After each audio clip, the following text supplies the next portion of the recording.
sure what's really happening. And he does reference that. I mean, if you remember, he asked Troy what she recalls from what happened, and she's got a completely different memory of the events that had happened. She doesn't recall that he's shouted out red alert and that any of that sort of chain of events have happened. So that's given us quite a few answers that, you know, or it's hinting that it could be just him and it didn't actually happen in the past. So yeah, that was always, it's like, oh, so maybe it is Picard. You still don't know at this point, right? And it's interesting too because like much like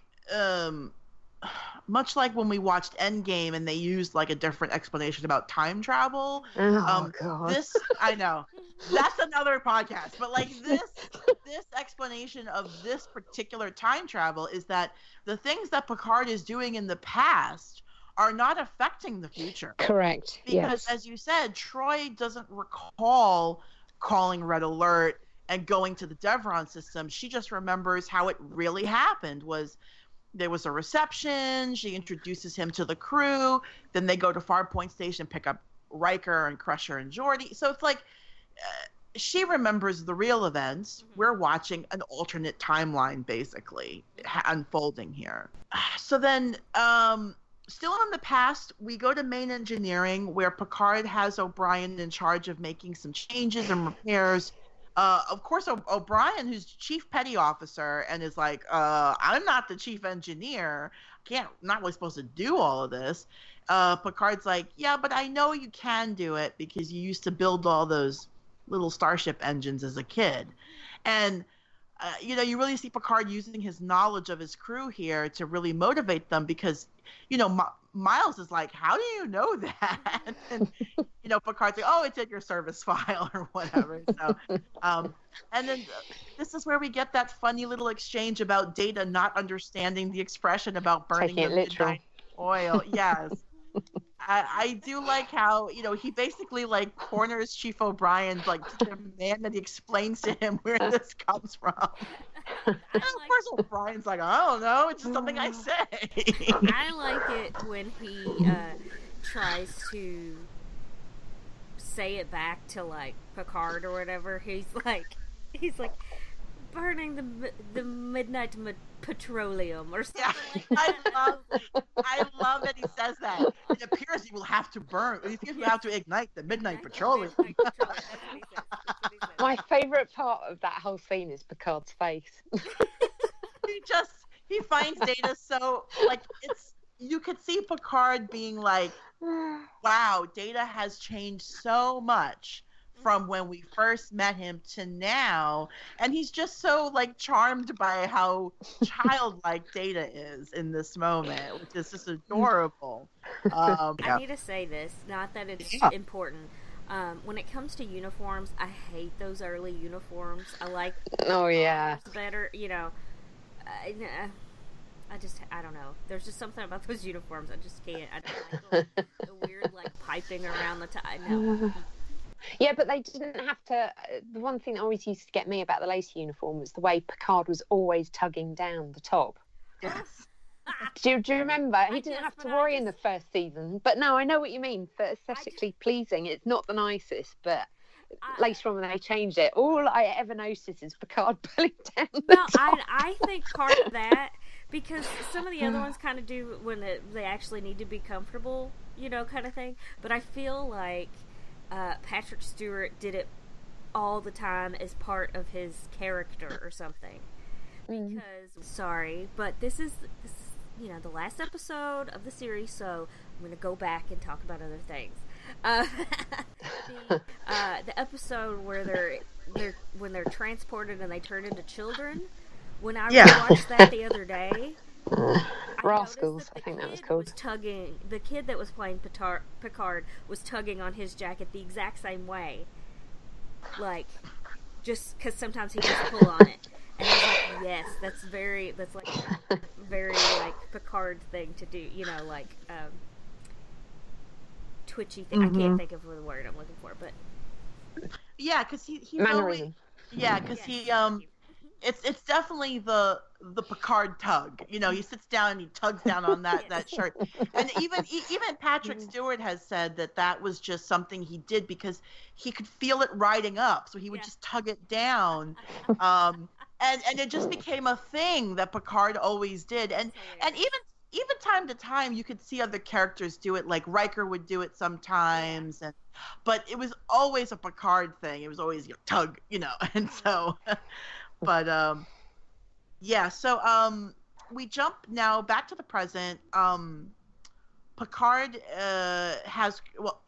is disoriented. Crusher scans him and she says he's acquired 2 days of memories in just a matter of minutes, proving that he is in fact jumping through time and getting new memories, and now they can physically prove that there is something happening. We then go to the observation lounge. This is the scene you were referencing earlier, Kat, about Troy not having a memory of Picard changing things in the past. And Picard's like, all right, we got to figure out what's going on. Everybody put together a battle plan. Come back tomorrow morning, 0800.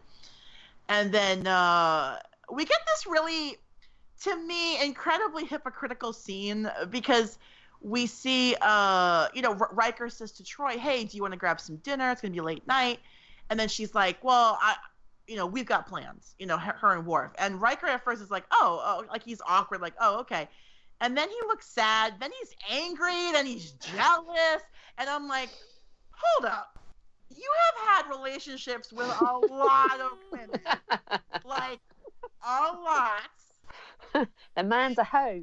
It is. I always liked about their relationship is that they were like best friends after everything that them have dating or whatever. Then they still stayed best friends whenever they ended up together on the Enterprise or whatever, and they'd always go to each other, and I'm like, oh, that's great, and he can go and see whoever or whatever, and then he does this, and I'm like, what?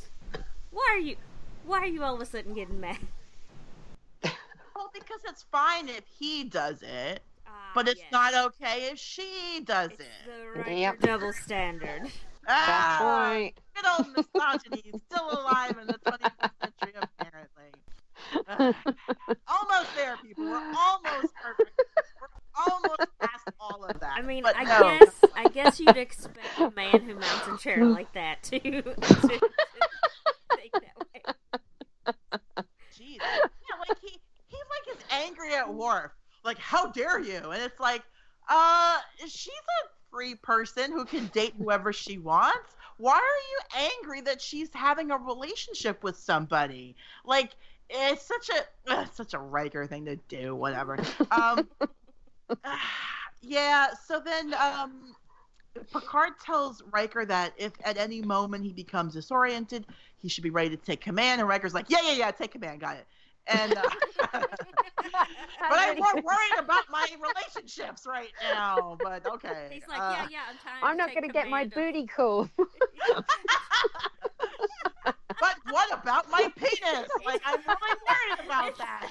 It needs servicing. Instead of saying duty calls, he's like, booty calls. Booty call.